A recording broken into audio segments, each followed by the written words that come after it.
थोड़ा जिहा वजन सरकार दा स्पोर्ट्समैन हम खान साहब को देखते हैं इस उम्र में माशाल्लाह, इमरान खान साहब को, तो किसके नक्शे कदम पे चल पड़े मालिक? देखें कुछ इंसान की फिजीक ऐसी होती है, कुछ टेंडेंसीज भी होती हैं फैमिली में है, मेरी फैमिली में है, और मैं और कामी भाई हैं, मेरे और भी भाई हैं, इसी तरह की प्रॉब्लम है। लेकिन इसमें जो एक मेन रीज़न आई थी नुमान भाई, वो ये थी कि पिछले साल कुछ ऐसी प्रॉब्लम्स हुई थी जिसकी वजह से मैं क्रिकेट से बिल्कुल दूर हो गया था, अपने वकीलों के साथ इधर उधर बिजी था, कुछ मामलात ऐसे थे। इतने केसेस तो पॉलिटिकल पार्टीज पे नहीं होते जितने सरकार के ऊपर हुए हुए। बिल्कुल ऐसे ही है। हमने हर ट्रिप पे 4 से 5 केस वापस लाते हैं। अल्हम्दुलिल्लाह वो केस जीता भी हूँ। वाह वाह वाह। तो उसमें मैं ज़रा ज़्यादा बिजी था और क्रिकेट से बिल्कुल दूर था, क्योंकि पीसीबी ने कुछ बोला हुआ था और उन्होंने ही केस किए हुए थे। लेकिन अल्हम्दुलिल्लाह अल्लाह पाक ने बड़ी इज्जत दी है मुझे, मेरी फैमिली पे दाग नहीं लगने दिया। ये सबसे बड़ा मेरे लिए प्राउड मोमेंट है, क्योंकि 2009 में गालिबन डेब्यू हुआ श्रीलंका के साथ, और फिर आप जितने ज़बरदस्त किस्म के फील्डर थे, सचिन तेंदुलकर के साथ कंपैरिजन किया जाता था माशाल्लाह, what a big great name Sachin साहब। तो फिर एकदम आउट, ये क्या होता है प्लेयर्स के साथ? देखिए ये डिपेंड करता है कप्तान पे। हाँ। आप मेरी परफॉर्मेंस उठा के देख लें, शाहिद भाई थे मेरे कप्तान, शाहिद अफरीदी, फिर उसके बाद यूनस भाई थे मेरे कप्तान, मिसबा भाई थे, हफीज़ भाई थे, शुएब मलिक थे, कि ये अपनी मर्ज़ी से टीम खिलाते थे और ये बहुत ज़्यादा बूस्टअप करते थे प्लेयरों को। सबसे ज़्यादा मैं खेला हूँ शाहिद भाई की, यूनस भाई की कप्तानी में, उनके दौर पे मैंने बहुत ज़्यादा परफॉर्म किया है। उसके बाद आपको पता है जो कोचिंग स्टाफ होता है वो बहुत अहम रोल प्ले करता है। जब ये कप्तान चले गए, थोड़े से कप्तान ऐसे हैं उन्होंने कोचेस की मानी, तो प्रॉब्लम वहाँ से आई। उन्होंने पर्सनली मुझे ले लिया कि यार ये क्रिकेट के बाद इसकी क्या एक्टिविटीज़ हैं। हर इंसान की पर्सनल एक्टिविटीज़ होती हैं।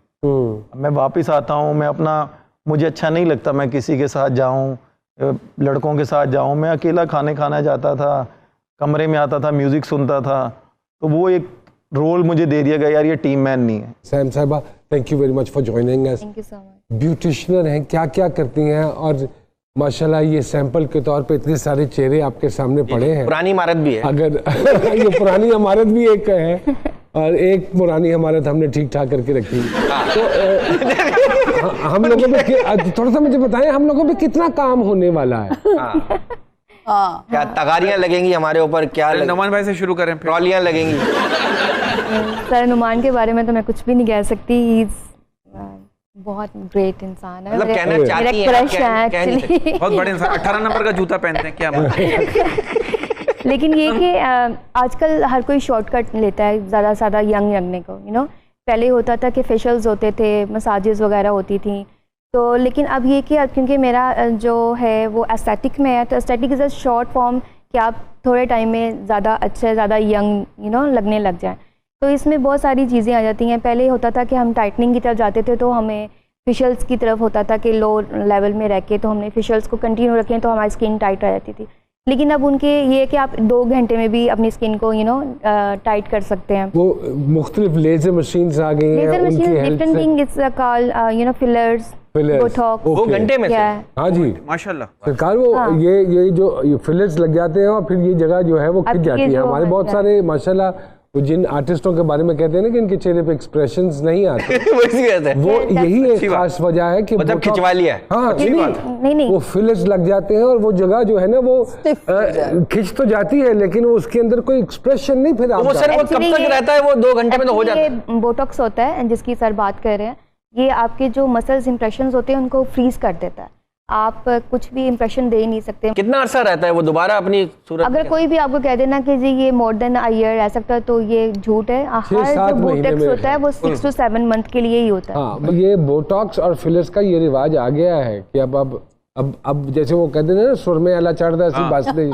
ऐसे ही बेचन हस्ते ऐसे ही आएगा कि मेरे वालों सारे भैन भाइयों नु सलाम है जात का सुरमे वाले तो अभी तो बस में चलते हैं, भड़म से चढ़ते हैं, 1 मिनट जरा टेप बंद करना, फिर अपना मंजन बेचना शुरू करना। नहीं वो अनवर साहब की वो है ना नज़म है सुरमे वाले की कि मेरे वालों सारे भैन भाइयों नु सलाम है जात का बुजुर्गां ते माइयां नु सलाम लारिया ला जे कुछ देर ते खलोएगा सप्पां ला बाबा तुसी सुनिया ते होएगा बच्चा इस बाबे नु सियाण रहा है सुरमा मैं बेचना वा सारा जग जान किधरे भी नहीं इस सुरमे दा जोड़े 27 बुढ़ियां दी अर्ग दा निचोड़े भावें किनी सुजी होई आई होई अख होवे लालियां ते चोबां दी सताई होई अख होवे जेही बेचना वा भला होवे सब दा अख जिहा कैमरा ते लख तो नहीं लभदा। वाह वाह वाह 10 दी 20 दी 5 वाली बात है लारी दे मुसाफिरां नु खास ही रियायत है आया भाजी ते वो सुरमा बेचने के लिए चला जाए। वाह वाह वाह नमन भाई, अरे एक बात बताए, आज आपने अच्छी कॉमेडी कर हमें क्यों बुलाया कराची से? सर एक्टिंग के बाद आप ये कर सकते हैं, नजर ना लगे। बात सुनो, पता करो सुरमा बेचते बेसिकली जो सुरमे की कंपनीज है ना उनको इन्होंने वेकअप कॉल दिए कि मैं अभी तक यंग हूं और मैं बेच सकता हूं। अकमल साहब के साथ बड़ी खूबसूरत और मजेदार बातें हो रही हैं जी। सरकार में एक छोटी सी ब्रेक लेते हैं और ब्रेक के बाद दोबारा आपकी खिदमत में हाजिर होते हैं जी।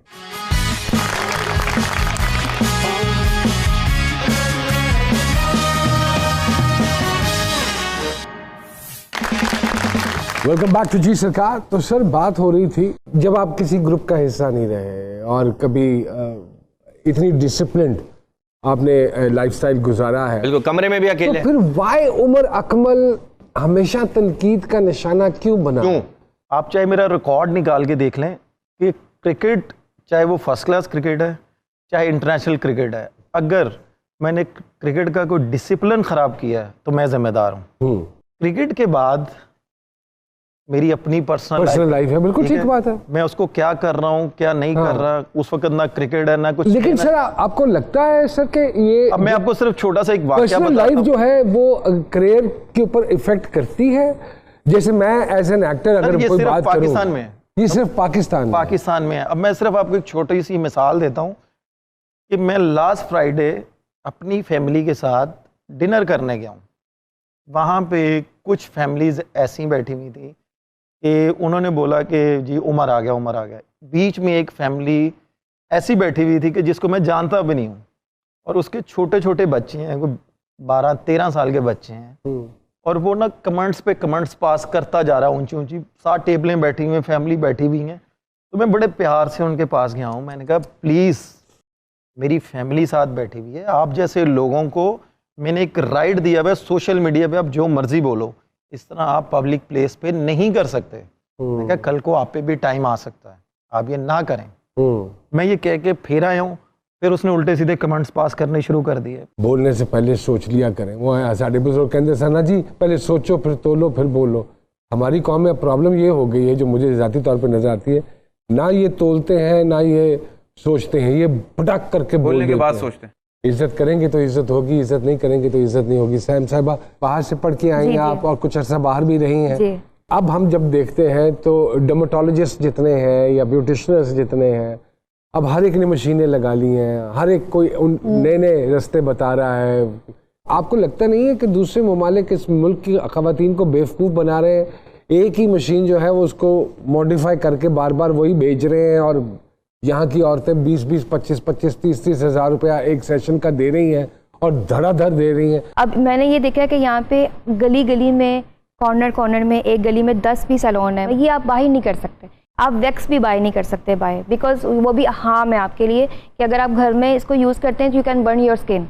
आपको अपना सर्टिफिकेट दिखाना है, आपको अपना लाइसेंस दिखाना है, then you can buy that. लेकिन तो फिर हमारी गवर्नमेंट को चाहिए ना कि हाँ, लेकिन यहाँ पे लॉ नहीं है ना, यही मैं कहने लगी थी कि यहाँ पे लॉ नहीं है। उमर भाई की बात को लेके मैं चलता हूँ, मजे की बात। सरकार ऐसे मैं अक्सर खवातीन की देखता हूँ जिनकी बेचारियों की वो गई तो बेहतर करवाने थी, गर्क करवा के आ गई, and you can't even take that beautician to the court even. No you can't. आपका सिग्नल भाई की तरफ क्यों है? आप सिर्फ उनका शीशा तोड़ के आ सकते हैं, उनको गालियां दे के आ सकते हैं, उनके दरवाजे तोड़ सकते हैं, but you can't do anything.